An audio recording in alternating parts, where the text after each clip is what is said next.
നമുക്കറിയാം 1888 അരുവിക്കരയില്, അരുവിക്കരയോ അരുവിപ്പുറം രണ്ടും ഓക്കെയാണേ, ശിവപ്രതിഷ്ഠ നടത്തിയ സാമൂഹിക പരിഷ്കർത്താവാണ് ആര്? ആരാണ്? അതെ, ശ്രീനാരായണ ഗുരു ആണ് അല്ലെ. ശ്രീനാരായണ ഗുരു ആണ് അരുവിപ്പുറം ശിവപ്രതിഷ്ഠ നടത്തിയത്. ഈ അരുവിപ്പുറം ശിവപ്രതിഷ്ഠ നടത്തിയത് ആർക്ക് വേണ്ടിയിട്ടാണ്? അവർണ ജാതിക്ക് വേണ്ടിയിട്ട് അല്ലെ. അവർണ ജാതിക്ക് വേണ്ടിയിട്ട് അവർക്ക് പ്രതിഷ്ഠാകർമ്മങ്ങൾ നടത്താൻ വേണ്ടിയിട്ടാണ്. പക്ഷെ അത് ഈ സവർണ ജാതിക്കാർ ചോദ്യം ചെയ്ത സമയത്ത് ശ്രീനാരായണ ഗുരു എന്തു പറഞ്ഞു? ശ്രീനാരായണ ഗുരു എന്താ പറഞ്ഞേ? എന്താ ശ്രീനാരായണ ഗുരു പറഞ്ഞത്? സ്റ്റേറ്റ്മെന്റ് ക്വസ്റ്റ്യൻ ആണ്. എന്താ ശ്രീനാരായണ ഗുരു പറഞ്ഞത്? താഴ്ന്ന ജാതിക്കാരുടെ ശിവൻ, അല്ലെങ്കിൽ ഞാൻ പ്രതിഷ്ഠിച്ചത് ഞങ്ങളുടെ ശിവനെയാണ്, അതല്ലെങ്കിൽ എന്താ പറഞ്ഞേ, ഈഴവ ശിവനെയാണ് ഞാൻ പ്രതിഷ്ഠിച്ചത് അല്ലെങ്കിൽ ഞങ്ങൾ പ്രതിഷ്ഠിച്ചത് എന്നാണ് ശ്രീനാരായണ ഗുരു അവർക്ക് മറുപടി കൊടുത്തത്. പിന്നെ വേറൊരു ക്വസ്റ്റ്യൻ ആണ്, ജാതിഭേദം മതദ്വേഷം ഏതുമില്ലാതെ സർവരും സോദരത്തേന വാഴുന്ന മാതൃകാ സ്ഥാനമാണിത്. കഴിഞ്ഞ ക്ലാസ്സിൽ നമ്മൾ പറഞ്ഞതാ, ഇത് അവിടെ എഴുതി വെച്ച സംഭവം. എവിടെയായിരുന്നു എക്സാം എഴുതാത്ത ആളുകൾക്കൊക്കെ മനസ്സിലായോ? അരുവിപ്പുറം ക്ഷേത്രത്തില് എഴുതി വെച്ച കാര്യമാണ് ഇത്. ഇത് രണ്ടും നമ്മൾ അരുവിപ്പുറം ശിവപ്രതിഷ്ഠയെന്ന് വന്നതാണേ. ഇത് സ്റ്റേറ്റ്മെന്റ് ടൈപ്പ് ആയിട്ട് ചോദിക്കാം, ഈ രീതിയിലൊക്കെ ചോദിക്കാൻ പറ്റുന്ന നല്ല ക്വസ്റ്റ്യൻസ് ആണ് ഇതൊക്കെ. അപ്പൊ ഇത് എക്സാം എഴുതിയ ആളുകൾ ഇത് കറക്റ്റ് ആക്കി എഴുതിയിട്ടുണ്ടല്ലേ? തെറ്റിച്ചിട്ടില്ലല്ലോ ആരും?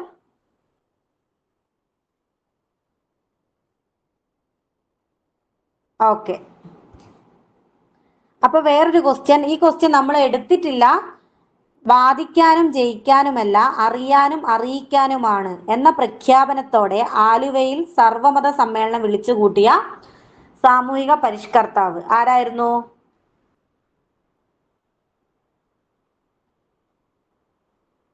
അത് എഴുതിയിരുന്നോ?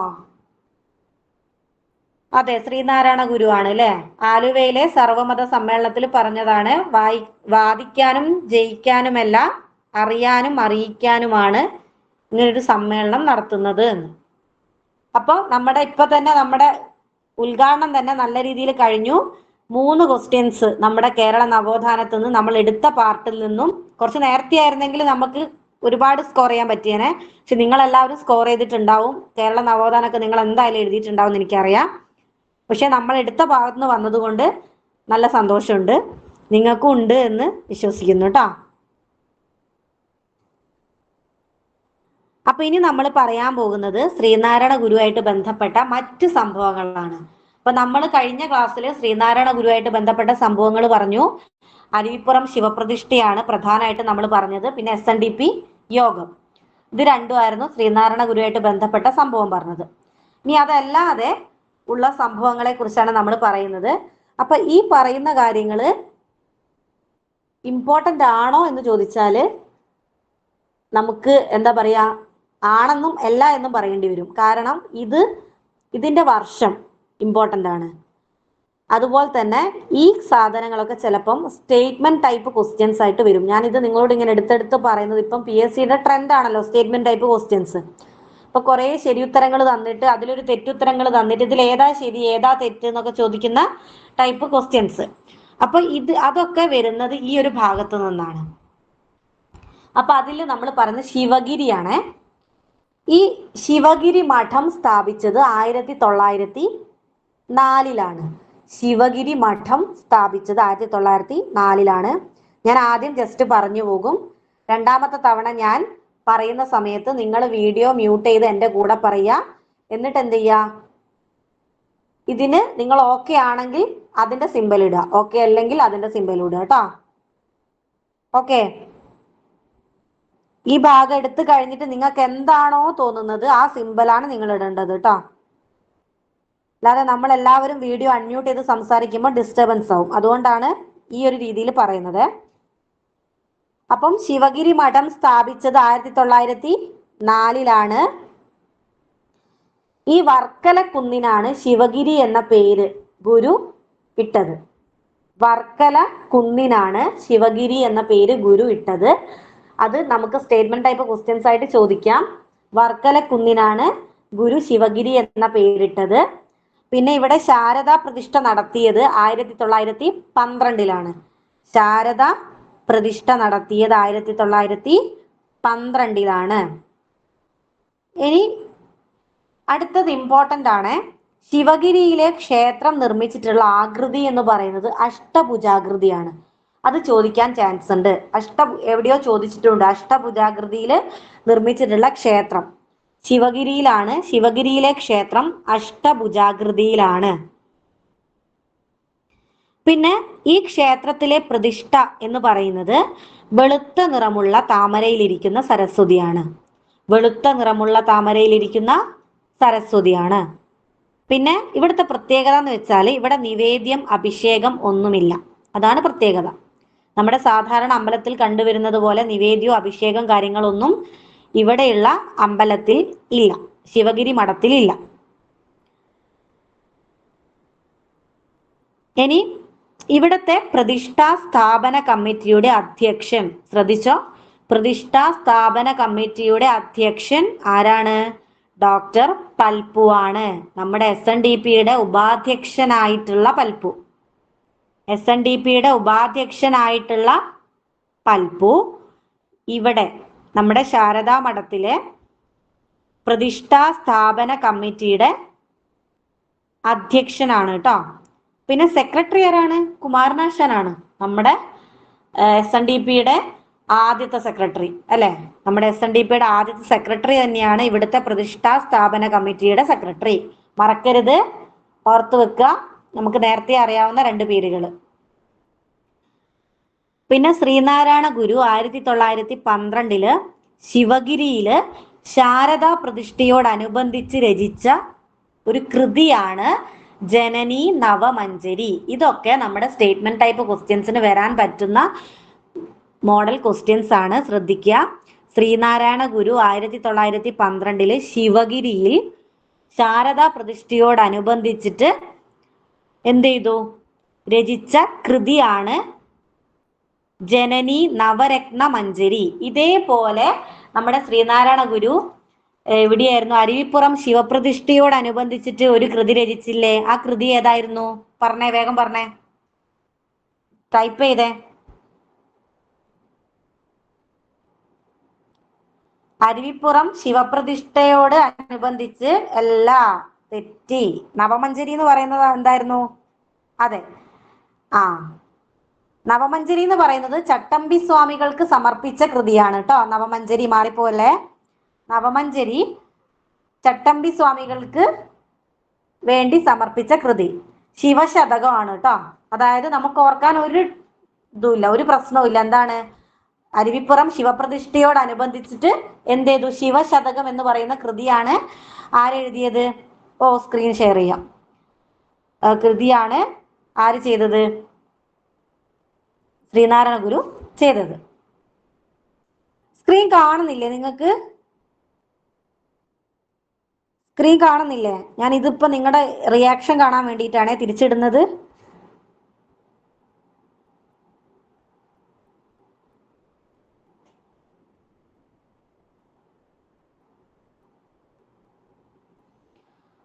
അപ്പോ ശ്രീനാരായണ ഗുരു 1912 ശിവഗിരിയിൽ ശാരദാ പ്രതിഷ്ഠയോടനുബന്ധിച്ച് രചിച്ചത് എന്താണ്? ജനനി നവരത്ന മഞ്ജരി. ജനനി നവരത്ന മഞ്ജരി പഠിച്ചു, ഇപ്പൊ തന്നെ പഠിച്ചോ. ജനനി നവരത്ന മഞ്ജരിയാണ്. എന്നാല് നമ്മുടെ ചട്ടമ്പി സ്വാമികൾക്ക് വേണ്ടി സമർപ്പിച്ച കൃതിയാണ് നവമഞ്ജരി. എന്നാല് 1888 നമ്മുടെ അരുവിപ്പുറം ശിവപ്രതിഷ്ഠയോടനുബന്ധിച്ചിട്ട് എഴുതിയ കൃതിയാണ് ശിവശതകം. പിന്നെ ശ്രീനാരായണ ഗുരു ശിവഗിരി ബ്രഹ്മവിദ്യാലയം ശിലാസ്ഥാപനം നടത്തിയ വർഷം 1925 ഒക്ടോബർ 17 അപ്പം ഇതൊന്നുകൂടി ഞാൻ പറയാം. ഏറ്റു പറഞ്ഞോളൂ, മ്യൂട്ട് ചെയ്തിട്ട് ഏറ്റു പറഞ്ഞോളൂ കേട്ടോ. ശിവഗിരി മഠം സ്ഥാപിച്ചത് 1904 നമ്മുടെ SNDP യോഗം 1903 അല്ലായിരുന്നോ? അത് കഴിഞ്ഞ് ഒരു വർഷം കഴിഞ്ഞ് 1904 ശ്രീനാരായണ ഗുരു ശിവഗിരി മഠം സ്ഥാപിച്ചത്. ഓക്കെ ആണല്ലോ? പിന്നെ ശിവഗിരി എന്ന് പറയുന്ന പേര് മുന്നേ വർക്കല കുന്നായിരുന്നു. ഈ വർക്കല കുന്നിന് ശിവഗിരി എന്ന പേര് കൊടുത്തതാണ് ആരാ കൊടുത്തത്? ശ്രീനാരായണ ഗുരുവാണ് കൊടുത്തത്. ഇനി 1912 ശാരദാ പ്രതിഷ്ഠ നടത്തി. അതിന്റെ ശിലാസ്ഥാപനം നടന്നത് 1908 അതായത് നമ്മുടെ ശിവഗിരി മഠം സ്ഥാപിച്ചിട്ട് ഒരു 4 വർഷം കഴിഞ്ഞപ്പോൾ ശിലാസ്ഥാപനം നടന്നു 1908. അത് കഴിഞ്ഞൊരു 4 വർഷം കഴിഞ്ഞിട്ട് എന്ത് സംഭവിച്ചു? ശാരദാ പ്രതിഷ്ഠ നടത്തി. ശിവഗിരിയിലുള്ള ക്ഷേത്രം നിർമ്മിച്ച ആകൃതി എന്ന് പറയുന്നത് അഷ്ടഭുജാകൃതിയാണ്. ഇമ്പോർട്ടന്റ് ആണ്. അഷ്ടഭുജാകൃതിയിലുള്ള ക്ഷേത്രം എന്നൊക്കെ ചോദിക്കാം. ക്ഷേത്രത്തിലെ പ്രതിഷ്ഠ എന്ന് പറയുന്നത് വെളുത്ത നിറമുള്ള താമരയിൽ ഇരിക്കുന്ന സരസ്വതിയാണ്. പിന്നെ ഇതിന്റെ പ്രത്യേകത എന്താന്ന് വെച്ചാൽ നമ്മുടെ എല്ലാ അമ്പലത്തിലൊക്കെ കണ്ടുവരുന്നത് പോലെയല്ല. ഇവിടെ എന്താണ്? നിവേദ്യം, അഭിഷേകം തുടങ്ങിയ സംഭവങ്ങളൊന്നും ഇവിടെ ഇല്ല. പിന്നെ നമ്മുടെ പ്രതിഷ്ഠാ സ്ഥാപന കമ്മിറ്റി ഒരു ഇമ്പോർട്ടന്റ് പോയിന്റ് ആണ്. അടുത്ത ഇമ്പോർട്ടന്റ് പോയിന്റ് ആണ്. അത് ഞാൻ കണക്ട് ചെയ്ത് പറയാം, നിങ്ങൾക്ക് മനസ്സിലാവും. എന്താണ് കണക്ട് ചെയ്ത് പറയുന്നത്? നമ്മുടെ SNDPയുടെ മുൻ ആദ്യത്തെ ഉപാധ്യക്ഷനായിട്ടുള്ള ഡോക്ടർ പൽപ്പു ആണ് പ്രതിഷ്ഠാ സ്ഥാപന കമ്മിറ്റിയുടെ അധ്യക്ഷൻ. പിന്നെ നമ്മുടെ SNDPയുടെ ആദ്യത്തെ സെക്രട്ടറിയാണ് ഇവിടുത്തെ പ്രതിഷ്ഠാ സ്ഥാപന കമ്മിറ്റിയുടെ സെക്രട്ടറി. പിന്നെ ശ്രീനാരായണ ഗുരു 1912 ശിവഗിരിയിൽ ശാരദാ പ്രതിഷ്ഠയോടനുബന്ധിച്ച് രചിച്ചത് ഏത് കൃതിയാണ്? ജനനി നവരത്ന മഞ്ജരി. ഇനി ശ്രീനാരായണ ഗുരു ബ്രഹ്മവിദ്യാലയം ശിലാസ്ഥാപനം നടത്തിയ വർഷം 1925 ഒക്ടോബർ 17. ഓക്കെ ആണോ? ഓക്കെ ആണോ? അപ്പൊ അഷ്ടഭുജാകൃതി ഒന്ന് ഓർത്ത് വെക്കണേ. ആരും ലെഫ്റ്റ് അടിക്കരുത്. ഒരുപാട് പേര് ലെഫ്റ്റ് അടിച്ചു എന്ന് കാണിക്കുന്നുണ്ട്. ദയവ് ചെയ്ത് ലെഫ്റ്റ് അടിക്കരുത്. ജോയിൻ ചെയ്ത് കഴിഞ്ഞാൽ ഇവിടെ തന്നെ ഉണ്ടാവണേ, ലെഫ്റ്റ് അടിക്കല്ലേ. അപ്പൊ ഇതിൽ നിങ്ങൾ ഓർത്ത് വെക്കേണ്ട കാര്യങ്ങൾ ഒന്നിങ്ങനെ നമ്മുടെ വർഷം നമുക്ക് ഇങ്ങനെ കൂട്ടിക്കൂട്ടി പോകാം. ശിവഗിരി എന്ന് പറയുമ്പോൾ ഒന്ന് അവിടെ എവിടെയെങ്കിലും 4 എന്നൊന്ന് അവിടെ എഴുതി വെച്ചോളൂ. 4. അപ്പോൾ ശിവഗിരി മഠം സ്ഥാപിച്ചത് 1904 അത് കഴിഞ്ഞ് 4 വർഷം കഴിഞ്ഞിട്ടാണ് ശാരദാ മഠത്തിന്റെ ശിലാസ്ഥാപനം നടക്കുന്നത്. അത് കഴിഞ്ഞ് 4 വർഷം കഴിഞ്ഞിട്ടാണ് ശാരദാ പ്രതിഷ്ഠ നടക്കുന്നത്. അപ്പൊ 3 വർഷം കിട്ടിയല്ലോ. അപ്പൊ ശിവഗിരിന്റെ എവിടെയെങ്കിലും ഒരു 4 അവിടെ ഒന്ന് നോട്ട് ചെയ്ത് വെച്ചോളൂ കേട്ടോ. പിന്നെ ഇവിടുത്തെ പ്രധാന കാര്യം അഷ്ടഭുജാകൃതിയിൽ നിർമ്മിച്ചിട്ടുള്ള ക്ഷേത്രം എവിടെയാണ്? ശിവഗിരിയിലാണ്. പിന്നെ ഇവിടെയുള്ള പ്രധാന കാര്യം എന്ന് പറയുന്നത് എന്താണ്? പ്രതിഷ്ഠാ സ്ഥാപന കമ്മിറ്റിയുടെ അധ്യക്ഷൻ, സെക്രട്ടറി. അധ്യക്ഷൻ പൽപ്പു ആണ്, സെക്രട്ടറി കുമാരനാശാനാണ്. പിന്നെ ശ്രീനാരായണ ഗുരു ഈ ശാരദാ പ്രതിഷ്ഠയോടനുബന്ധിച്ചിട്ട് രചിച്ച കൃതിയാണ് ജനനി നവരത്ന മഞ്ജരി. ഓക്കെ അല്ലേ? ഓക്കെ അല്ലേ? ശ്രീനാരായണ ഗുരു ഒരു സാമൂഹിക പരിഷ്കർത്താവാണ്. അദ്ദേഹം എന്താണ്? ഈ ജാതീയ ചിന്തകളെയൊക്കെ തുടച്ചു നീക്കാൻ വേണ്ടിയിട്ടാണ് ശ്രമിച്ചുകൊണ്ടിരിക്കുന്നത് കേട്ടോ. അത് നിങ്ങൾക്ക് ഈ ചെയ്ത കാര്യങ്ങളൊക്കെ മനസ്സിലാവും. ഒരു ജാതി, ഒരു മതം, ഒരു ദൈവം, മനുഷ്യന് മതം ഏതായാലും മനുഷ്യൻ നന്നായാൽ മതി എന്നൊക്കെ ആഹ്വാനം ചെയ്ത ആളാരാണ്? നമ്മുടെ ശ്രീനാരായണ ഗുരുവാണ്. അപ്പം ശ്രീനാരായണ ഗുരു എന്ന് വെച്ചാൽ സമൂഹത്തിൽ നിലനിൽക്കുന്ന ഇതുപോലുള്ള ജാതി അനാചാരങ്ങളെയൊക്കെ തുടച്ചു നീക്കുക എന്നുള്ളതാണ് ശ്രീനാരായണ ഗുരു ശ്രമിച്ചുകൊണ്ടിരിക്കുന്നത്. അതുകൊണ്ടാണ് ശ്രീനാരായണ ഗുരു എന്ത് ചെയ്തത്? അതുവരെ ഉയർന്ന ജാതിക്കാരുടെ ഒരു കുത്തക അവകാശമായിരുന്നു എന്ത്? പ്രതിഷ്ഠാ കർമ്മങ്ങളൊക്കെ ചെയ്യാന്നുള്ളത്. അപ്പൊ ശ്രീനാരായണ ഗുരു എന്ത് ചെയ്തു? അവരുടേതായിട്ടുള്ള ഒരു ശിവലിംഗം ഒക്കെ നെയ്യാറിൽ നിന്ന് അവർ തന്നെ മുങ്ങിയെടുത്തിട്ടുള്ള കരിങ്കല്ലൊക്കെ എന്താ പറയാ പ്രതിഷ്ഠയായിട്ട് വെച്ചു. എന്നിട്ട് എന്ത് ചെയ്തു? അവര് പ്രതിഷ്ഠാകർമ്മങ്ങൾ തുടങ്ങി. അപ്പം ശ്രീനാരായണ ഗുരുവിനെ എപ്പോഴും മനസ്സിൽ ഓർത്ത് വെക്കുക കേട്ടോ. ഇനി അടുത്ത് നമ്മൾ പറയാൻ പോകുന്നത് ശിവഗിരി തീർത്ഥാടനമാണ്. ശിവഗിരി തീർത്ഥാടനം. ഈ ആശയം മുന്നോട്ട് വെച്ച വ്യക്തികള് വല്ലഭശ്ശേരി ഗോവിന്ദൻ വൈദ്യരും TK കിട്ടൻ റൈറ്ററും. ജസ്റ്റ് ഒന്ന് ഓർത്ത് വെച്ചാൽ മതി. ഇത് അങ്ങനെ ചോദിച്ചതായിട്ടൊന്നും കണ്ടിട്ടില്ല, പക്ഷെ എന്നാൽ നമുക്ക് ജസ്റ്റ് പറഞ്ഞു പോവാം. ഒരുപാട് സ്ട്രെസ് എടുക്കണ്ടായിരുന്നു കേട്ടോ. അപ്പം ശിവഗിരി തീർത്ഥാടനം മുന്നോട്ട് വെച്ച വ്യക്തികൾ ഒന്ന് വല്ലഭശ്ശേരി ഗോവിന്ദൻ വൈദ്യരാണ്, രണ്ടാമത്തത് കിട്ടൻ റൈറ്റർ ആണ്. ഈ ആശയം ഗുരു അംഗീകരിച്ചത് 1928 ജനുവരിയിലാണ് കേട്ടോ. ഈ ഒരു ആശയം ഗുരു അംഗീകരിച്ചത്, അതായത് ശിവഗിരി തീർത്ഥാടനം എന്ന് പറയുന്ന ഒരു ആശയം ശ്രീനാരായണ ഗുരു അംഗീകരിച്ചത് 1928 ജനുവരിയിലാണ്. ആദ്യത്തെ തീർത്ഥാടന സംഘം പുറപ്പെട്ട സ്ഥലം എന്ന് പറയുന്നത് പത്തനംതിട്ടയിലെ ഇലവും തിട്ടയിൽ നിന്നാണ്. നിങ്ങളെല്ലാം കഴിഞ്ഞ് റിലാക്സ് ആയിരിക്കുമ്പോൾ ഈ ഭാഗം ഒന്ന് ജസ്റ്റ് വായിച്ചു നോക്കുക, മൈൻഡിലേക്ക് എടുക്കുക. നമുക്ക് പറയാൻ പറ്റില്ല, ചിലപ്പോൾ എങ്ങാൻ സ്റ്റേറ്റ്മെന്റ് ടൈപ്പ് ക്വസ്റ്റ്യൻ ഒക്കെ ആയിട്ട് വന്നാലോ. അപ്പൊ എല്ലാം അധികം സ്ട്രെസ് കൊടുക്കണ്ട, എല്ലാം കഴിഞ്ഞിട്ട് നമ്മൾ റിലാക്സ് ആയിരിക്കുന്ന സമയത്ത് ജസ്റ്റ് ഒന്ന് വായിച്ചു നോക്കുക കേട്ടോ. അപ്പം ഈ ആദ്യത്തെ തീർത്ഥാടന സംഘം പുറപ്പെട്ട സ്ഥലം എന്ന് പറയുന്നത് പത്തനംതിട്ടയാണ് കേട്ടോ.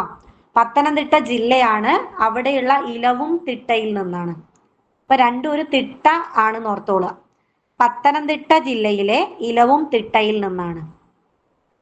ശിവഗിരി തീർത്ഥാടനം ആദ്യമായി സംഘടിപ്പിക്കാൻ നേതൃത്വം കൊടുത്ത കവിയാണ് മൂലൂർ എസ് പത്മനാഭ പണിക്കർ.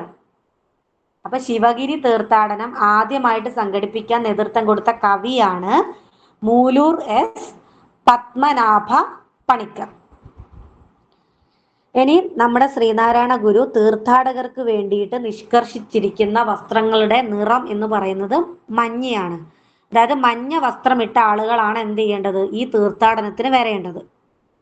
ഓക്കെ, ഞാനിത് കൂടുതലായിട്ട് പറഞ്ഞ് നിങ്ങളെ ടെൻഷൻ ആക്കുന്നില്ല. ഓക്കെ ആണോ?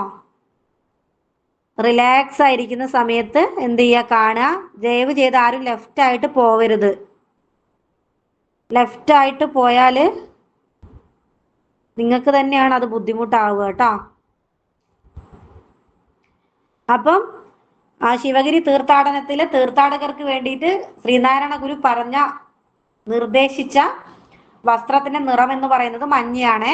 മറക്കരുത്, മഞ്ഞയാണ്. ശ്രീനാരായണ ഗുരു എപ്പോഴും ഇടുന്ന വസ്ത്രത്തിന്റെ കളറും ഏകദേശം മഞ്ഞ, ഒരു കാഷായ വേഷമാണ്. പക്ഷേ ശ്രീനാരായണ ഗുരു സമാധി സമയത്ത് ധരിച്ചിരുന്ന വസ്ത്രം വെള്ളയാണ്, മറക്കരുത്. അടുത്തത് അദ്വൈതാശ്രമം. അദ്വൈതാശ്രമം ആലുവയിലാണ്. ആലുവയിലെ അദ്വൈതാശ്രമം. അദ്വൈതാശ്രമം സ്ഥാപിച്ച വർഷം 1913. 1913 അദ്വൈതാശ്രമം സ്ഥാപിച്ച വർഷം.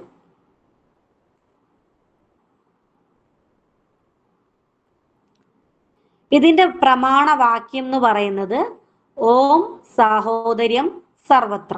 അതായത് എല്ലാവരും സഹോദരന്മാരാണ് എന്നാണ് ശ്രീനാരായണ ഗുരുവിന്റെ ഒരു കാഴ്ചപ്പാട്. അപ്പൊ ഓം സാഹോദര്യം സർവത്ര എന്നാണ് ഇതിന്റെ പ്രമാണവാക്യം. അദ്വൈതാശ്രമത്തിന്റെ ആലുവയിൽ സ്ഥാപിച്ച അദ്വൈതാശ്രമത്തിന്റെ പ്രമാണവാക്യം ഓം സാഹോദര്യം സർവത്ര.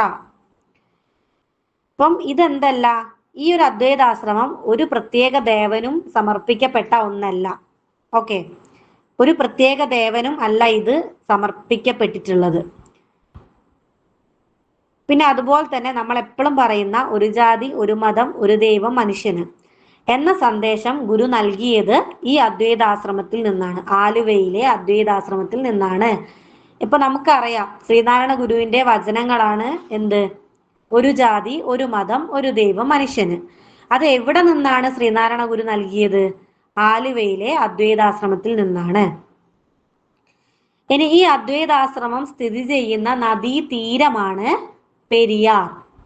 അദ്വൈതാശ്രമം സ്ഥിതി ചെയ്യുന്ന നദീ തീരം ഏതാണ്? പെരിയാറാണ്. പിന്നെ പുലയ സമ്മേളനം നടന്നത് തിരുവനന്തപുരത്ത് മുട്ടത്തറയിൽ നടന്ന പുലയ സമ്മേളനത്തിൽ അധ്യക്ഷനായിട്ടുള്ളത് ആരാണ്? ഗുരുവാണ്.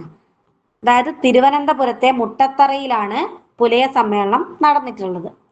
അപ്പോൾ ഞാൻ പിന്നെയും പറയുവാണെന്ന്, ശ്രീനാരായണ ഗുരു എന്ന് പറഞ്ഞാൽ സമൂഹത്തിൽ നിലനിൽക്കുന്ന ഇത്തരത്തിലുള്ള ജാതീയമായിട്ടുള്ള ചിന്തകളെ തുടച്ചു നീക്കാൻ വേണ്ടിയിട്ട് ശ്രമിച്ചു കൊണ്ടിരിക്കുന്ന ഒരു സാമൂഹിക പരിഷ്കർത്താവാണ്. അപ്പൊ അതുകൊണ്ട് തന്നെ അദ്ദേഹം എന്ത് ചെയ്യും, കൂടുതലും അവർണ ജാതിയിൽപ്പെട്ട ആളുകളുമായിട്ട് എന്ത് ചെയ്യും, ഇടപഴകുകയൊക്കെ ചെയ്യും.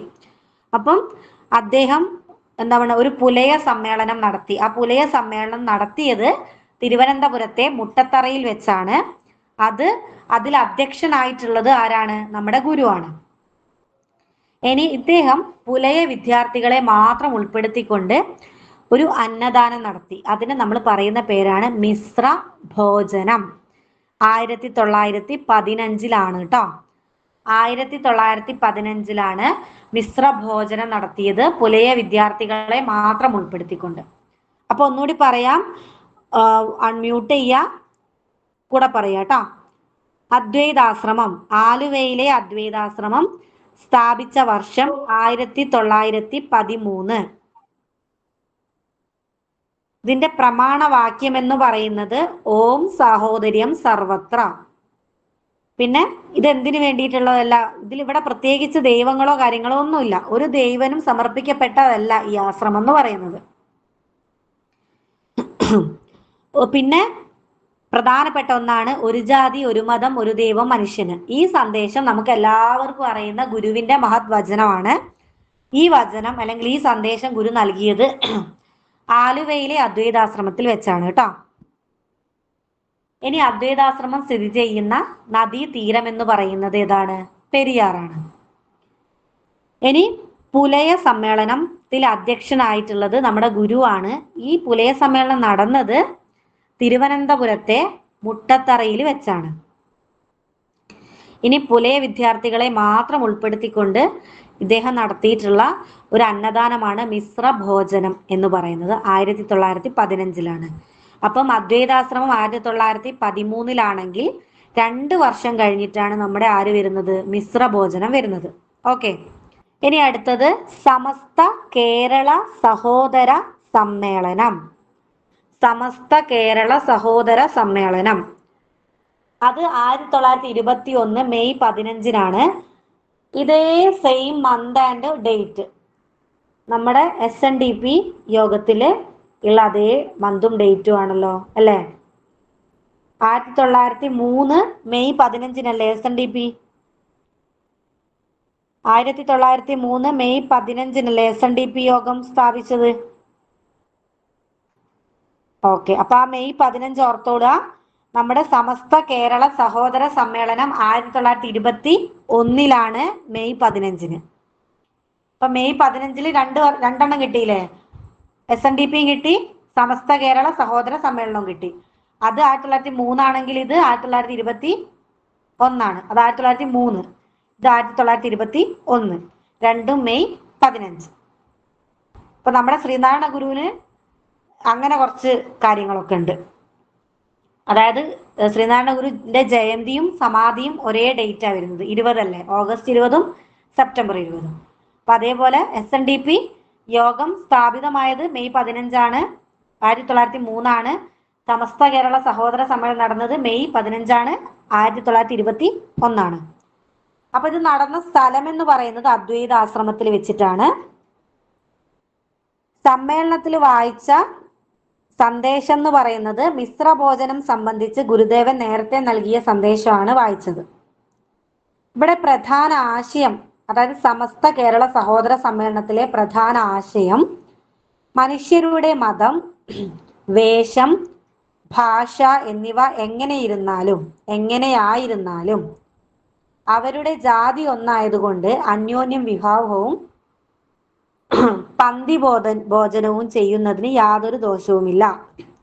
മനുഷ്യരുടെ മതം, വേഷം, ഭാഷ ഇവയൊക്കെ എങ്ങനെയായാലും അവരുടെ ജാതി ഒന്നായതുകൊണ്ട് അവർ അന്യോന്യം വിവാഹം ചെയ്യുന്നതിനും അല്ലെങ്കിൽ അവരൊരുമിച്ച് ഭക്ഷണം കഴിക്കുന്നതിനും എന്തില്ല?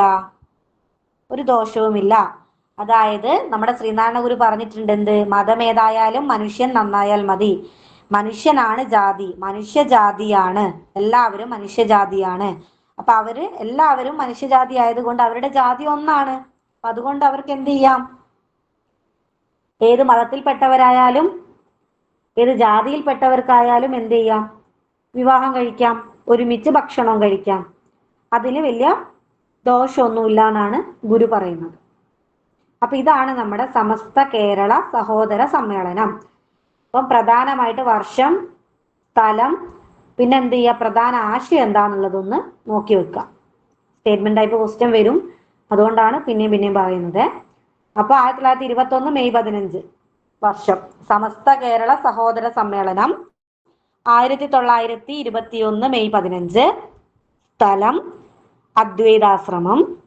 പ്രധാന ആശയം എന്ന് പറയുന്നത് എന്താണ്? മനുഷ്യരുടെ മതം, വേഷം, ഭാഷ ഇതൊക്കെ എന്തു തന്നെയായാലും അവരുടെ ജാതി ഒന്നാണ്.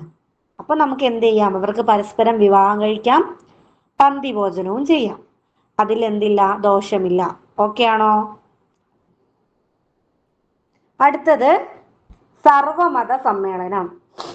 അപ്പൊ നമ്മള് അദ്വൈതാശ്രമം പണിതു, പിന്നെ കേരളത്തിലൊരു സമസ്ത സഹോദര സമ്മേളനം നടത്തി, പിന്നെ ഇവിടെ എന്തെത്തി? നീ ആലുവയിലെ അദ്വൈതാശ്രമത്തിൽ വെച്ചിട്ട് സർവമത സമ്മേളനം നടത്തുകയാണ്.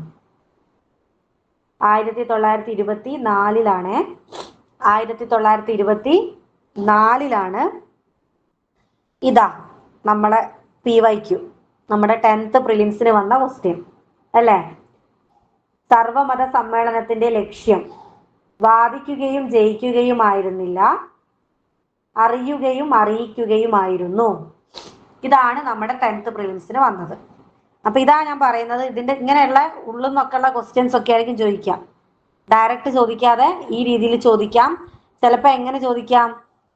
സ്റ്റേറ്റ്മെന്റ് ടൈപ്പ് ക്വസ്റ്റ്യൻസ് ആയിട്ടൊക്കെ എന്തായാലും വരും, ചാൻസ് കൂടുതലാണ്. കാരണം തെറ്റിച്ച് ചോദിച്ചാൽ നമുക്കത് മനസ്സിലാവൂല, ഇത് ശരിയാണോ തെറ്റാണോ എന്നുള്ളത്. ഒന്നാമത് നമ്മൾ ആ ഒരു വെപ്രാളത്തിൽ ഇരിക്കുന്ന ഒരു സമയം കൂടി ആയിരിക്കുന്നതിനെ കൊണ്ട് നമുക്കത് ഒന്നിലധികം തവണ വായിക്കാൻ വേണ്ടിയുള്ള സമയം കിട്ടില്ല. അപ്പൊ നിങ്ങൾ എന്ത് ചെയ്യാന്ന് വെച്ചാൽ PSC പരീക്ഷ സമയത്ത് എന്ത് ചെയ്യുക? ഫസ്റ്റ് ഇതിൽ തന്നെ കുത്താതെ ഈ സ്റ്റേറ്റ്മെന്റ് ടൈപ്പ് ക്വസ്റ്റ്യൻ ആക്കുകയാണെങ്കിൽ 1, 2, 3 പ്രാവശ്യം വായിച്ചിട്ട് വേണം ഇതിനൊക്കെ ആൻസർ ചെയ്യാൻ കേട്ടോ. അപ്പം ആലുവ അദ്വൈതാശ്രമത്തിൽ വെച്ചിട്ട് സർവമത സമ്മേളനം, അത് 1924 വർഷം. ലക്ഷ്യം എന്താണ്? വാദിക്കുകയും ജയിക്കുകയുമായിരുന്നില്ല, അറിയുകയും അറിയിക്കുകയുമായിരുന്നു. ഇവിടെ അധ്യക്ഷത വഹിച്ചത് മദ്രാസ് ഹൈക്കോടതി ജസ്റ്റിസ് സദാശിവയ്യരാണ്. ആരാണ്? മദ്രാസ് ഹൈക്കോടതി ജസ്റ്റിസ് സദാശിവ അയ്യർ.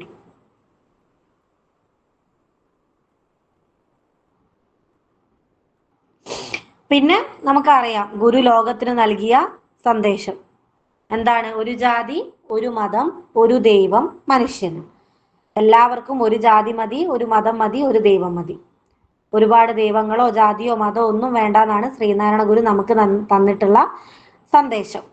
ഇനി ഈ ആലുവ സർവമത സമ്മേളനത്തിന്റെ 100ാം വാർഷികം 2024 ഓർത്തു വെക്കണം. ആലുവ സർവമത സമ്മേളനത്തിന്റെ 100ാം വാർഷികം 2024. പിന്നെ ശ്രീനാരായണ ധർമ്മ സംഘം രജിസ്റ്റർ ചെയ്ത വർഷം 1928. ആസ്ഥാനം ശിവഗിരി.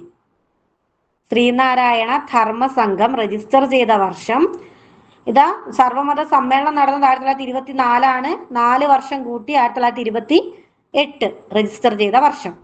ആസ്ഥാനം ശിവഗിരിയാണ്. ശിവഗിരി വിട്ടൊരു കളി നമ്മുടെ ശ്രീനാരായണ ഗുരുവിന് ഇല്ലാന്ന് തോന്നുന്നു. അപ്പൊ അതുകൊണ്ട് ഒരുവിധം എല്ലാത്തിന്റെ ആൻസർ വരുന്നത് ശിവഗിരി തന്നെയായിരിക്കും. അപ്പം സർവമത സമ്മേളനം ആലുവയിൽ വെച്ച് അദ്വൈതാശ്രമത്തിൽ വെച്ച് വർഷം 1924 1924. ലക്ഷ്യം ഇപ്പൊ തന്നെ പഠിച്ചോളാം, PYQ ആണ്. ചിലപ്പോൾ അടുത്ത PSC എക്സാമിനും ചോദിച്ചേക്കാം. വാദിക്കുകയും ജയിക്കുകയുമായിരുന്നില്ല, അറിയുകയും അറിയിക്കുകയുമായിരുന്നു. അധ്യക്ഷത വഹിച്ചത് മദ്രാസ് ഹൈക്കോടതി ജസ്റ്റിസ് സദാശിവ അയ്യരാണ്. പിന്നെ നമുക്ക് എല്ലാവർക്കും അറിയുന്ന കാര്യം, ഗുരു ലോകത്തിന് നൽകിയ സന്ദേശം ഒരു ജാതി, ഒരു മതം, ഒരു ദൈവം മനുഷ്യന്. പിന്നെ ആലുവ സർവമത സമ്മേളനത്തിന്റെ 100ാം വാർഷികം കഴിഞ്ഞത് എപ്പോഴാണ്? 2024. അടുത്തത് നമ്മുടെ ശ്രീനാരായണ ഗുരുവിന്റെ സമാധി 1928 സെപ്റ്റംബർ 20. ഞാൻ കൂടുതൽ പറയേണ്ട ആവശ്യമില്ല, ഒരുവിധം എല്ലാവർക്കും അറിയാൻ തോന്നുന്നു. എല്ലാവരും നല്ല ഇൻട്രസ്റ്റ് ആയിട്ട് നല്ല രീതിയിൽ ആൻസർ ചെയ്തിട്ടുണ്ട്. 1928 സെപ്റ്റംബർ 20 കന്നിമാസം 5-ാം തീയതി ശിവഗിരിയിൽ വെച്ച്. ഞാൻ പറഞ്ഞില്ല, ശിവഗിരി വിട്ടൊരു കളി നമ്മുടെ ശ്രീനാരായണ ഗുരുവിനില്ല. അപ്പൊ അതുകൊണ്ട് ശിവഗിരിയിൽ വെച്ചാണ് എന്ത് ചെയ്തത്? ശ്രീനാരായണ ഗുരു സമാധിയായത് 1928 കന്നിമാസം 5-നാണ്. ഇനി ശ്രീനാരായണ ഗുരുവിന്റെ പിൻഗാമി ബോധാനന്ദ സ്വാമികളാണ് കേട്ടോ. വേലായുധൻ എന്നാണ് ഇദ്ദേഹത്തിന്റെ യഥാർത്ഥ നാമം. ബോധാനന്ദ സ്വാമികൾ പിൻഗാമി. ഇനി ശിഷ്യന്മാരാണെങ്കിൽ ആദ്യത്തെ ശിഷ്യനാണെങ്കിൽ ശിവലിംഗദാസ സ്വാമികളാണ് ഗുരുവിന്റെ ആദ്യത്തെ ശിഷ്യൻ. ശിവലിംഗദാസ സ്വാമികൾ. അവസാനത്തെ ശിഷ്യനാണെങ്കിൽ ആനന്ദ തീർത്ഥ സ്വാമികൾ. പിന്നെ ആദ്യത്തെ യൂറോപ്യൻ ശിഷ്യനാണെങ്കിൽ ഏണസ്റ്റ് കിർക്ക്.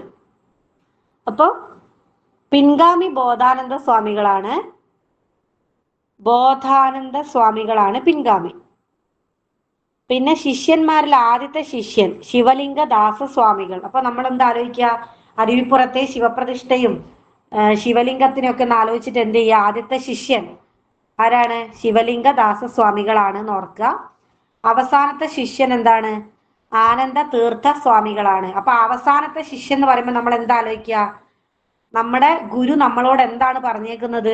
എല്ലാവരുമായിട്ട് സഹോദര്യത്തോടു കൂടി ആനന്ദത്തോടു കൂടി ജീവിക്കുക.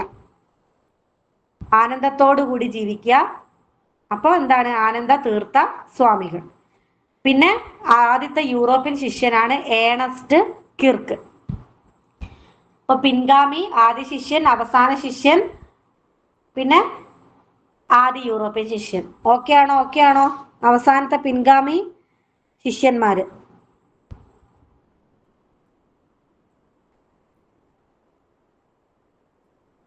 ഇതാണ് നമ്മുടെ അടുത്ത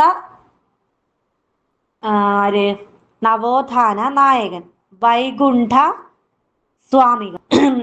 വൈകുണ്ഠ സ്വാമികള് ജനനം 1809 മാർച്ച് 12. 1809 മാർച്ച് 12.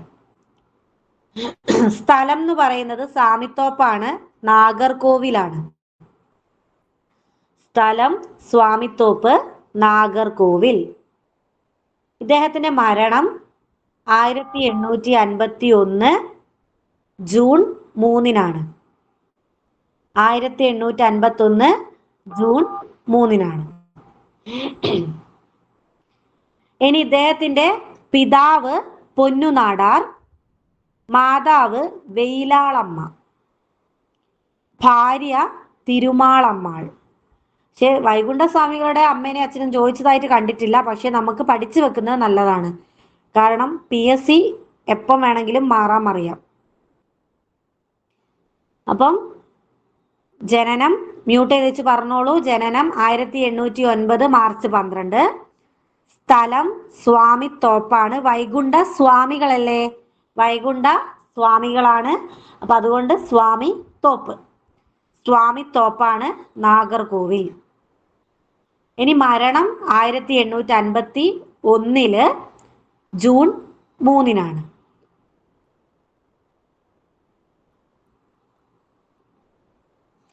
ഇനി പിതാവ് പൊന്നുനാടാർ, മാതാവ് വെയിലാളമ്മ, ഭാര്യ തിരുമാളമ്മാൾ. പിന്നെ ഒരു കാര്യം പറയാം. നമ്മുടെ ഇത് ഞാൻ ഇതിൽ കൊടുത്തിട്ടില്ല. നമ്മുടെ വൈകുണ്ഠ സ്വാമിയുടെ സമുദായം, അതായത് വൈകുണ്ഠ സ്വാമിയുടെ ജാതി എന്ന് പറയുന്നത് ചാന്നാർ അല്ലെങ്കിൽ നാടാർ വിഭാഗത്തിൽപ്പെട്ട ആളാണ്. ആര്?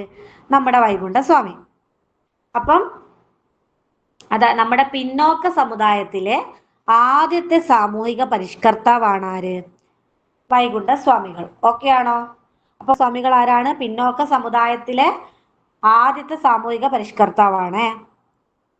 അടുത്തത് ഇദ്ദേഹത്തിന്റെ ആദ്യകാല നാമം, അല്ലെങ്കിൽ നമുക്ക് എന്ത് പറയാം? ഇദ്ദേഹത്തിന്റെ അച്ഛനും അമ്മയും ഇട്ട പേരെന്ന് പറയുന്നത് മുടിചൂടും പെരുമാൾ എന്നാണ്. ഇദ്ദേഹത്തിന്റെ ആദ്യകാല നാമം അല്ലെങ്കിൽ ഇദ്ദേഹത്തിന്റെ അച്ഛനും അമ്മയും ഇട്ട പേര് മുടിചൂടും പെരുമാൾ. പക്ഷെ ഇത് ഇങ്ങനൊരു പേര് കേട്ട സമയത്ത് അവിടെയുള്ള ഉന്നത കുല ജാതർക്ക് പിടിച്ചില്ല. അതായത് ഉയർന്ന ജാതിയിലെ ഹിന്ദുക്കള് അത് ഇഷ്ടപ്പെട്ടില്ല. കാരണം ഒരു താഴ്ന്ന ജാതിയിൽപ്പെട്ട കുട്ടിക്ക് മുടിചൂടും പെരുമാൾ എന്നൊക്കെ ഇടുന്നത് ഒരു മോശം കാര്യമല്ലേ? അല്ല, നമുക്ക് മോശം കാര്യം എന്നല്ല, അവർക്ക് മോശം കാര്യമാണല്ലോ. അതായത് ഈ ഉയർന്ന ജാതിക്കാർക്ക് ആ സമയത്തൊക്കെ ഈ പേരുകളൊക്കെ, നല്ല പേരുകളൊക്കെ ഇടുക ആരാണ്? ഈ ഉയർന്ന ജാതിക്കാർ. അവരുടെ കുത്തകയാണ് നല്ല പേരുകളൊക്കെ. ഈ സാധാരണ ആളുകൾ എന്തൊക്കെ പേരിടും? ചിരുത, പിന്നെ കോത, അങ്ങനത്തെ പേരുകളൊക്കെയാണ് നമ്മുടെ താഴ്ന്ന ജാതിയിൽപ്പെട്ട ആളുകൾ ഇടുക. നല്ല ലക്ഷ്മി, ശ്രീദേവി, ദേവി തുടങ്ങിയ പേരുകളൊക്കെ ഈ നമ്മുടെ ഉന്നതകുല ജാതര്, അതായത് ഉയർന്ന ജാതിയിൽപ്പെട്ട ആളുകൾ ഇടും. താഴ്ന്ന ജാതിയിൽപ്പെട്ട ആളുകളൊക്കെ ഭയങ്കര എന്താ പറയുക, അങ്ങനത്തെ പണ്ടത്തെ നമ്മുടെ ആരാണ്, പഴയ തലമുറയെ എടുത്തു നോക്കിയാൽ നമുക്ക് മനസ്സിലാവും. കോരൻ, കണ്ടൻ, നീലൻ, പിന്നെ സ്ത്രീകളാണെങ്കിൽ ചിരുത, കോത, നാണി, അങ്ങനെയൊക്കെയാണ് പേര് വരുന്നത്. അപ്പോൾ ഇവിടെ ആ ഒരു സമയത്ത് ജീവിച്ചിരുന്ന വൈകുണ്ഠസ്വാമികളുടെ അച്ഛനും അമ്മയും മുടിചൂടും പെരുമാൾ എന്നൊക്കെ പേരിട്ടപ്പോൾ സമൂഹത്തിലെ ഉയർന്ന ജാതിയിലുള്ള ഹിന്ദുക്കൾക്ക് അത് ഇഷ്ടപ്പെട്ടില്ല. അവരുടെ എതിർപ്പ് കാരണം അവരെന്താക്കി? മുത്തുക്കുട്ടി എന്നാക്കി. ഈ മുടിചൂടും പെരുമാളിനെ നന്നായിട്ട് അവരെന്താക്കി? അങ്ങ് കംപ്രസ് ചെയ്തിട്ട് മുത്തുക്കുട്ടി എന്നങ്ങാക്കി. അപ്പൊ ഇതാണ് ഇതിന്റെ പിന്നിലെ ചരിത്രം. ഇതാണ്.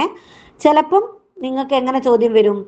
നിങ്ങൾ വേറെ എവിടെയെങ്കിലും കണ്ടേക്കാം, എങ്ങനെ ആദ്യകാല നാമം അല്ലെങ്കിൽ യഥാർത്ഥ നാമം മുടിചൂടും പെരുമാൾ, ബാല്യകാല നാമം മുത്തുക്കുട്ടി, ഇങ്ങനെയായിരിക്കും കാണുക. പക്ഷെ ഇതിന്റെ ചരിത്രം ഇതാണ്.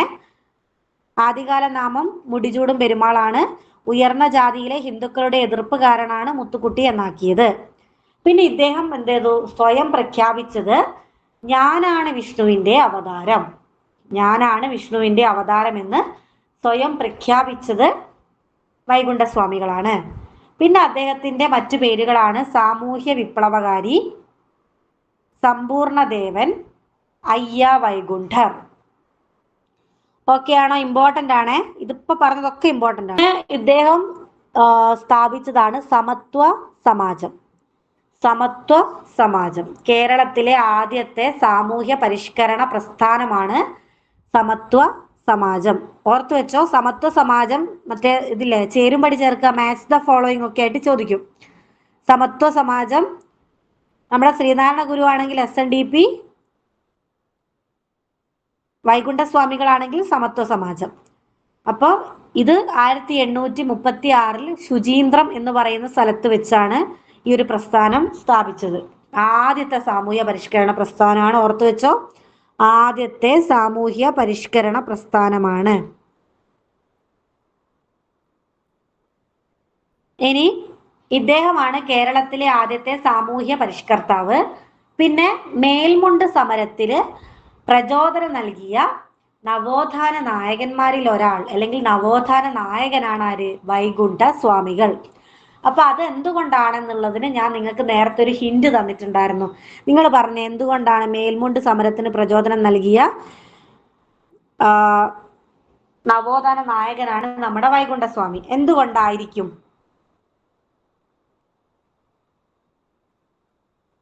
യെസ്,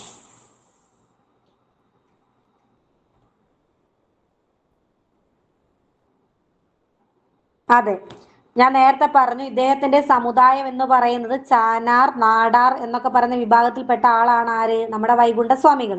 അപ്പൊ നിങ്ങൾ ചാനാർ ലഹള എന്ന് കേട്ടിട്ടുണ്ടോ? ചാനാർ ലഹള എന്ന് പറഞ്ഞാൽ എന്താണ്? ചാനാർ ലഹള എന്ന് പറഞ്ഞാല് താഴ്ന്ന ജാതിയിൽപ്പെട്ട സ്ത്രീകൾക്ക് മാറുമറയ്ക്കാൻ കഴിയാത്ത ഒരവസ്ഥയായിരുന്നു ഉണ്ടായിരുന്നത്. അപ്പൊ അതിനെതിരെ ഇവര് നടത്തിയ സമരമാണ് മേൽമുണ്ട് സമരം, ചാനാർ ലഹള എന്നൊക്കെ അറിയപ്പെടുന്നത്. അപ്പൊ അതിന് നേതൃത്വം കൊടുത്തിട്ടുള്ള നവോത്ഥാന നായകനാണ് ആര്? വൈകുണ്ഠ സ്വാമികള്. അതെ, താഴ്ന്ന ജാതിക്കാർക്ക് ഡ്രസ്സ് ഇടാൻ പാടില്ല എന്നല്ല, മേലോട്ടുള്ള ഡ്രസ്സ് ഇടാൻ പാടില്ല. അതായത് നിങ്ങൾ ഒരുപാട് സിനിമയിലൊക്കെ കണ്ടിട്ടുണ്ടാവും, ഈ ജാക്കറ്റ് പോലുള്ള ഡ്രസ്സുകളില്ലേ, അങ്ങനത്തെ ഡ്രസ്സ് ഇടാൻ പാടില്ല. തോർത്തോണ്ട് മാറ് മറയ്ക്കാൻ പാടില്ല. അപ്പൊ മാറ് മറയ്ക്കാൻ പാടില്ലാത്ത ഒരു അവസ്ഥ, ഒരു അനാചാരം. അപ്പോൾ അതിനെതിരെ നേതൃത്വം വഹിച്ച ഒരു വ്യക്തിയാണ് ആര്? അല്ലെങ്കിൽ ഒരു നവോത്ഥാന നായകനാണ് ആര്? നമ്മുടെ വൈകുണ്ഠ സ്വാമികള്. അതെ അതെ അതെ, 1921 മൂവിയിൽ ഉണ്ട്, ഇതിന്റെ ഒരു സീൻ ഉണ്ട്. ആ സീനിൽ നിങ്ങൾക്ക് മനസ്സിലാവും എത്രത്തോളം എന്താ പറയാ മോശം ആയിട്ടാണ് അവര് ആ സമയത്തുള്ള ആളുകളെ ട്രീറ്റ് ചെയ്യുന്നത് എന്നുള്ളത്. അപ്പൊ ആ ഒരു സിനിമ കണ്ടവർക്ക് മനസ്സിലാവും. 1921 എന്ന് പറയുന്ന സിനിമ കണ്ടാൽ മനസ്സിലാവും ഈ ചാനാർ സ്ത്രീകൾക്ക്, അതായത് താഴ്ന്ന ജാതിയിൽപ്പെട്ട ആളുകൾക്ക് എന്ത് ചെയ്യാൻ പാടില്ല, അവിടെ ഈ തമ്പുരാട്ടിമാര് എന്നൊക്കെ പറയില്ലേ നമ്മൾ, അവർക്കൊക്കെ ജാക്കറ്റ് ഒക്കെ ധരിക്കാം. പക്ഷെ ഇവർക്കൊന്നും എന്ത് ചെയ്യാൻ പാടില്ല, ജാക്കറ്റ് ഒന്നും ധരിച്ച് നടക്കാൻ പാടില്ലായിരുന്നു. പക്ഷെ അത് ഈ ഒരു ചാനാർ ലഹളയിൽ മാറുമറയ്ക്കാം എന്നുള്ളൊരു ഇത് കൊടുത്തത് ഉത്രം തിരുനാൾ മാർത്താണ്ഡവർമ്മയാണ് കേട്ടോ. ഞാൻ ജസ്റ്റ് പറഞ്ഞു എന്നേ ഉള്ളൂ.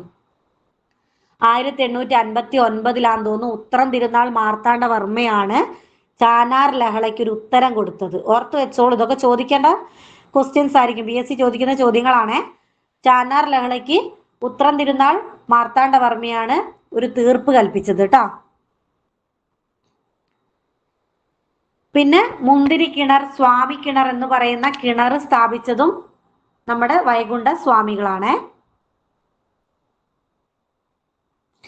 പിന്നെ 1851 കേരളത്തിലെ ആദ്യത്തെ കണ്ണാടി പ്രതിഷ്ഠ നടത്തിയത് വൈകുണ്ഠസ്വാമിയാണ്. അപ്പൊ വൈകുണ്ഠസ്വാമി പറയുന്നത് എന്താന്ന് വെച്ചാൽ, എല്ലാ മനുഷ്യരിലും ദൈവം വിളങ്ങുന്നു. കണ്ണാടി പ്രതിഷ്ഠ പറഞ്ഞാൽ എങ്ങനെയാണ്, കണ്ണാടിയല്ലേ. അപ്പൊ ആ കണ്ണാടിയില് നമ്മൾ ആരെയാ കാണുക, നമ്മളെ തന്നെ കാണൂ അല്ലെ. ഇപ്പൊ നമ്മളിവിടെ നമ്മുടെ വീട്ടിലൊക്കെ കണ്ണാടി ഉണ്ട്. അപ്പൊ ആ കണ്ണാടിന്റെ മുന്നിൽ പോയി നിൽക്കുമ്പോൾ നമ്മൾ ആരെ കാണും, നമ്മളെ തന്നെ കാണും. അപ്പൊ കണ്ണാടി പ്രതിഷ്ഠ എന്ന് പറയുമ്പോൾ നമ്മൾ പോയി പ്രാർത്ഥിക്കുന്നത് ആരോടാണ്, നമ്മളോട് തന്നെയാണ്. അപ്പൊ അത് തന്നെയാണ് വൈകുണ്ഠസ്വാമി പറയുന്നത്, എന്ത്, എല്ലാ മനുഷ്യരിലും ദൈവം വിളങ്ങുന്നു. ഓക്കെ അല്ലേ, അതിൽ പ്രത്യേകിച്ച് പറയാനൊന്നുമില്ല. 1851 ആദ്യത്തെ കണ്ണാടി പ്രതിഷ്ഠ. ഓക്കെ അല്ലേ, ഓക്കെ അല്ലേ. അല്ലെങ്കിൽ നിങ്ങക്ക് പറയാട്ടോ.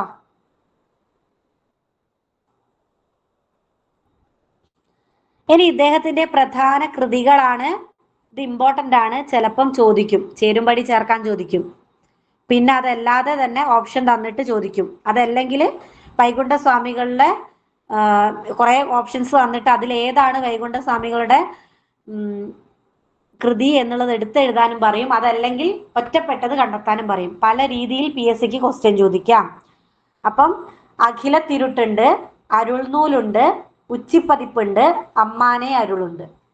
4 പ്രധാന കൃതികളാണ് അഖില തിരുട്ട്, അരുൾനൂൽ, ഉച്ചിപ്പതിപ്പ്, അമ്മാനെ അരുൾ. ഓക്കെ ആണോ? ഒന്ന് മനസ്സിലൊന്ന് ഓർത്തോർത്ത് പറഞ്ഞേ. അഖില തിരുട്ട്, അരുൾനൂൽ, ഉച്ചിപ്പതിപ്പ്, അമ്മാനെ അരുൾ. ഓക്കെ ആണോ? അടുത്തത് വൈകുണ്ഠസ്വാമികളുടെ ജീവചരിത്രമാണ് അഖിലം. അത് എഴുതിയത് ഹരിഗോപാലനാണ് കേട്ടോ.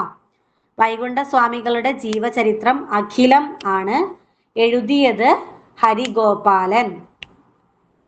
പിന്നെ നമുക്ക് നേരത്തെ പറഞ്ഞു ശ്രീനാരായണ ഗുരു ആണ് ഇപ്പൊ മനസ്സിൽ വന്ന് നിൽക്കുന്നത്. നമ്മുടെ വൈകുണ്ഠസ്വാമികള് ഒരു പിന്നോക്ക സമുദായത്തിൽപ്പെട്ട ഒരാളാണ് അല്ലെ.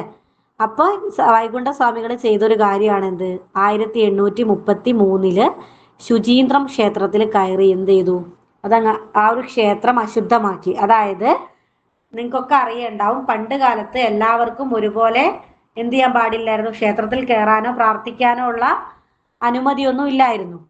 അപ്പൊ ഈ താഴ്ന്ന ജാതിക്കാര് ക്ഷേത്രത്തിൽ കയറിയാൽ അത് അശുദ്ധിയാക്കി, അശുദ്ധമായി എന്നൊക്കെയാണ് പറയാ. അപ്പൊ നമ്മുടെ വൈകുണ്ഠസ്വാമികൾ എന്ത് ചെയ്തു, ശുചീന്ദ്രം ക്ഷേത്രത്തിൽ കയറിയിട്ട് എന്ത് ചെയ്തു, ആ ക്ഷേത്രം അങ്ങ് അശുദ്ധമാക്കി. പിന്നെ അതുപോലെ അദ്ദേഹത്തിന്റെ ഒരു മുദ്രാവാക്യമാണ് വേല ചെയ്താൽ കൂലി കിട്ടണം. ഇമ്പോർട്ടന്റ് ആണ്. ഊഴിയം വേലയ്ക്കെതിരെ അദ്ദേഹം പറഞ്ഞ ഉയർത്തിയ മുദ്രാവാക്യമാണ് വേല ചെയ്താൽ കൂലി കിട്ടണം. ചോദിക്കാൻ ചാൻസ് ഉണ്ട്. വേല ചെയ്താൽ കൂലി കിട്ടണം എന്ന് പറഞ്ഞ സാമൂഹിക പരിഷ്കർത്താവ് ആര് എന്ന് ചോദിക്കാം. അപ്പൊ വൈകുണ്ഠസ്വാമികളുടെ ജീവചരിത്രമാണ് അഖിലം. 1833 ശുചീന്ദ്രം ക്ഷേത്രത്തിൽ കയറി അത് അവിടം അശുദ്ധമാക്കിയ പരിഷ്കർത്താവാണ് വൈകുണ്ഠസ്വാമികള്. വേല ചെയ്താൽ കൂലി കിട്ടണം എന്ന് പറഞ്ഞ സാമൂഹിക പരിഷ്കർത്താവാണ് വൈകുണ്ഠസ്വാമികൾ. ഓക്കെ ആണോ മക്കളെ? ഓക്കെ ആണോ?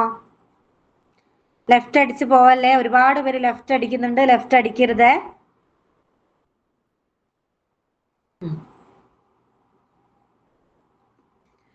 നിങ്ങൾ ഈ ക്ലാസ് കേൾക്കുന്നതുകൊണ്ട് നിങ്ങൾക്ക് ഗുണം മാത്രമേ ഉണ്ടാവുള്ളൂ. കഴിഞ്ഞ ക്ലാസ് കേട്ട ആളുകൾക്കും എക്സാം എഴുതിയ ആളുകൾക്കൊക്കെ മനസ്സിലായി. ഇനി വൈകുണ്ഠർ ആരംഭിച്ചിട്ടുള്ള ആരാധനാലയങ്ങളുടെ പേരാണ് നിഴൽ താങ്കൾ. വൈകുണ്ഠർ ആരംഭിച്ച ആരാധനാലയങ്ങളുടെ പേരാണ് നിഴൽ താങ്കൾ. പിന്നെ വൈകുണ്ഠർ നടത്തിയ അന്നദാനമാണ് സമപന്തി ഭോജനം. വൈകുണ്ഠർ നടത്തിയ അന്നദാനമാണ് സമപന്തി ഭോജനം. അങ്ങനെയാണെങ്കിൽ ശ്രീനാരായണ ഗുരു നടത്തിയ അന്നദാനത്തിന്റെ പേരെന്തായിരുന്നു? ശ്രീനാരായണ ഗുരു നടത്തിയ അന്നദാനത്തിന്റെ പേര്, പുലയ വിദ്യാർത്ഥികളെ മാത്രം വെച്ച് നടത്തിയ അന്നദാനം മിശ്രഭോജനം അല്ലേ? ശ്രീനാരായണ ഗുരു മിശ്രഭോജനം, വൈകുണ്ഠസ്വാമികൾ സമപന്തി ഭോജനം. ഇനി ഇവിടെ തൂവയിൽ പന്തി കൂട്ടായ്മ എന്ന് പറയുന്ന ഒരു കൂട്ടായ്മ സംഘടിപ്പിച്ചിട്ടുണ്ട് ആര്? നമ്മുടെ വൈകുണ്ഠ സ്വാമികൾ. തൂവയിൽ പന്തി കൂട്ടായ്മ. പിന്നെ ഈ അയ്യാ വൈകുണ്ഠർ ആരംഭിച്ച മതമാണ് അയ്യാവഴി. അയ്യാവഴി എന്നാണ് ഈ വൈകുണ്ഠ സ്വാമികൾ ആരംഭിച്ചിട്ടുള്ള മതം, അയ്യാവഴി. ഈ അയ്യാവഴിയുടെ ചിഹ്നം എന്ന് പറയുന്നത് എന്താണ്? തീജ്വാല ഏന്തിയ താമര. ഇത് സ്റ്റേറ്റ്മെന്റ് ടൈപ്പ് ക്വസ്റ്റ്യൻ വരാൻ ചാൻസ് ഉള്ളതാണ്.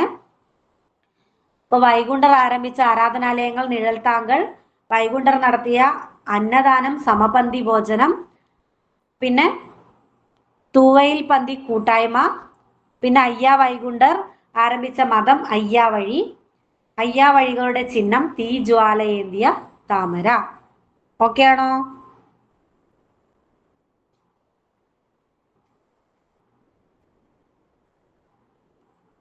കുറച്ച് പേരെ റിയാക്ഷൻസ് ഇടുന്നുള്ളൂ. അപ്പൊ ഗ്രൂപ്പ് ഇതിലുള്ള ലൈവിൽ വന്ന എല്ലാവരും മാക്സിമം റിയാക്ഷൻ ഇടാൻ നോക്കണേ. നിങ്ങൾക്ക് മനസ്സിലായാൽ മാത്രം ഇട്ടാൽ മതി, മനസ്സിലായില്ലെങ്കിൽ ആ രീതിയിലും റിയാക്ഷൻ ഇടാം കേട്ടോ.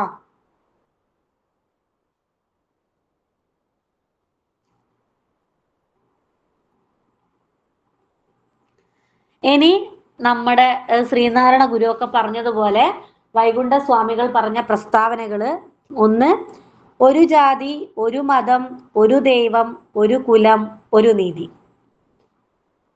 നമ്മുടെ ശ്രീനാരായണ ഗുരു കുറച്ചേ പറഞ്ഞുള്ളൂ. ഒരു ജാതി, ഒരു മതം, ഒരു ദൈവം, മനുഷ്യന്. വൈകുണ്ഠ സ്വാമികൾ നീണ്ടെങ്ങും പോയി. ഒരു ജാതി, ഒരു മതം, ഒരു ദൈവം. ഓക്കെ, ശ്രീനാരായണ ഗുരു അല്ലേ. ഒരു ജാതി, ഒരു മതം, ഒരു ദൈവം, മനുഷ്യന്. ഒരു ജാതി, ഒരു മതം, ഒരു ദൈവം. വൈകുണ്ഠ സ്വാമികൾ എക്സ്ട്രാ 2 കൂടി ചേർത്തു: ഒരു കുലം, ഒരു നീതി. പിന്നെ രണ്ടാമത്തെ ഒരു പ്രസ്താവന എന്ന് പറയുന്നത് ഹിന്ദു മതത്തിലെ അസമത്വങ്ങൾക്ക് പരിഹാരം എന്തല്ല? ക്രിസ്തു മതം അല്ല. അതായത് ഹിന്ദു മതത്തിൽ അസമത്വം ഉണ്ടെങ്കിൽ പണ്ട് കാലത്ത് ഉണ്ടായിട്ടുള്ള ഒരു പ്രവണതയാണ് എന്ത്? ഈ ഹിന്ദു മതത്തിലെ താഴ്ന്ന ജാതിക്കാരെന്ത് ചെയ്യും? ക്രിസ്ത്യൻ മതത്തിലേക്ക് മാറും. അപ്പം അതിന്റെ ബേസിലായിരിക്കാം വൈകുണ്ഠ സ്വാമികൾ പറഞ്ഞത് എന്ത്? ഹിന്ദു മതത്തിലെ അസമത്വങ്ങൾക്ക് പരിഹാരം എന്തല്ല? ക്രിസ്ത്യൻ മതമല്ല എന്ന്. ഓക്കെ ആണോ? ഓക്കെ ആണോ? ആരും ലെഫ്റ്റ് അടിക്കരുത്. ഓക്കെ ആണോ?